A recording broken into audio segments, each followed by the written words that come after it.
got number 3 in the mini-series of McCashin Stoke beers. Today we're going to do 2Stoke. So 2Stoke is a 2% alcohol beer. This is a 330ml, and we'll go on the back here.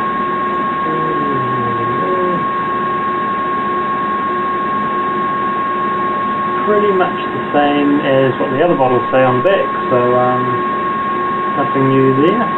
But yeah, we'll see how their light beer stacks up. I didn't know there was much of a market for light beers here, so yeah, it could be interesting to try one out.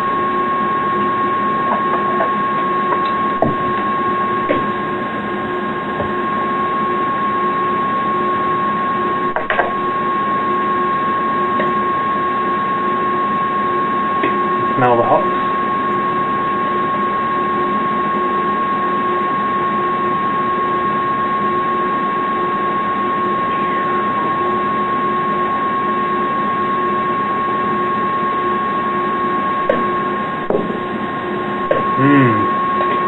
Yeah, you get hops on the aroma.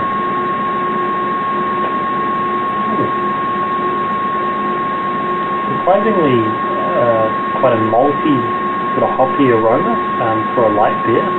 Wow.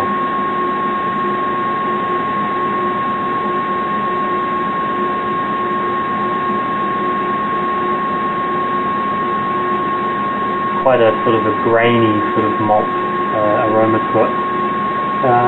Yeah, alright, let's give it a taste. Oh, actually, no, before we go on to tasting, let's have a look at it.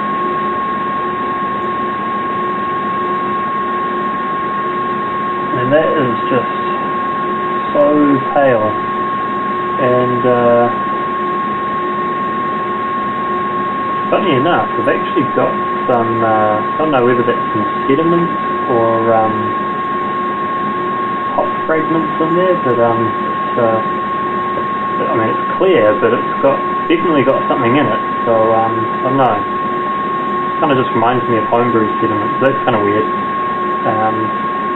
When I poured it, it had a little bit of head to start with, so that's now pretty much gone, apart from a little sort of ring lacing around the outside. So yeah, that's kind of weird, that's sedimenty sort of thing. Pretty sure the glass is clean, so... Oh. Yeah, okay, let's taste it.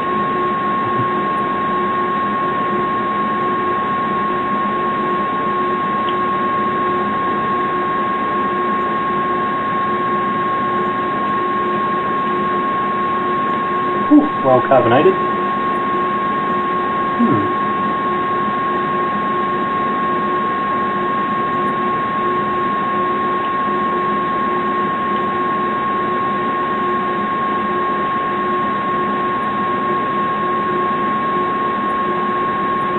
Yeah, surprisingly, there's a bit of flavour in that. Yeah, getting a little bit of hops and definitely a good amount of malt flavour in there. Yeah, like the aroma, kind of like a grainy sort of taste, kind of like when you're doing a mash and what that smells like. That's kind of the flavour and aroma coming off it. It's nice. There's I don't know, the bitterness doesn't really grab yet on this one.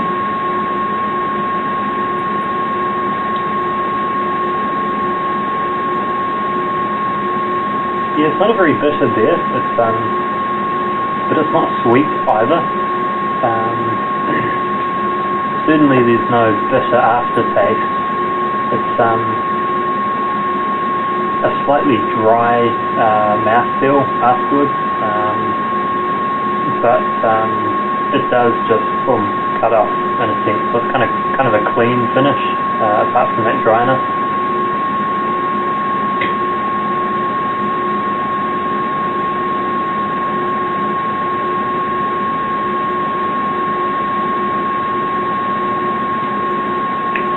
strange. As I'm drinking it, I'm sort of thinking of like drinking a fizzy drink. Like I don't know, it's really weird. Like it doesn't it doesn't have that carry on or that aftertaste that some craft beers have. I don't know, which is kind of cool, but at the same time, I can sort of left wanting a bit more if it doesn't come. Do you know what I mean? Not too bad though. Yeah, I guess if you were out somewhere and you wanted to be able to drive back home in a few hours, you could probably take a few of these around to your mate's house or whatever. So it's pretty cool. I mean, obviously you could session on that, and I guess maybe that's the market they're going for. Although I don't know whether we really have that market here. They must have found it. Probably a cool beer to just have in the fridge if someone comes around, and then they can have a beer and then they can drive home or whatever. I don't know, it's not too bad really. A little bit of lacing left over, I don't know if you can see that. There we go.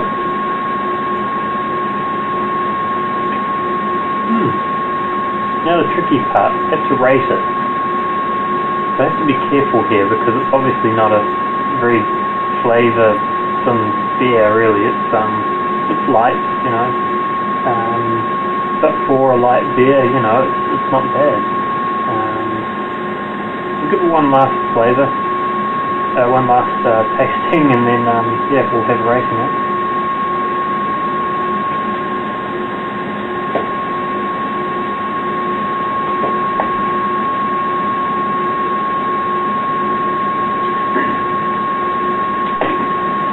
Alright,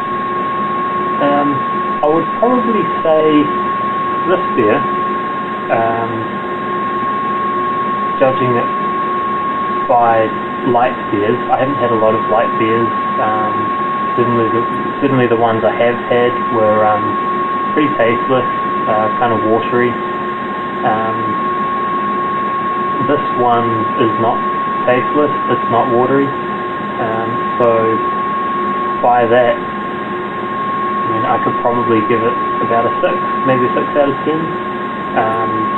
I don't know, I guess I've done well, because being a light beer, there's not much alcohol, so I guess it must be tricky to, bring forth more grain flavour. Certainly if they put more hops into it, probably would have just been bitter instead of, tasty, so, it must be tricky, so, yeah, 6 out of 10, I reckon. Not too bad. Cheers.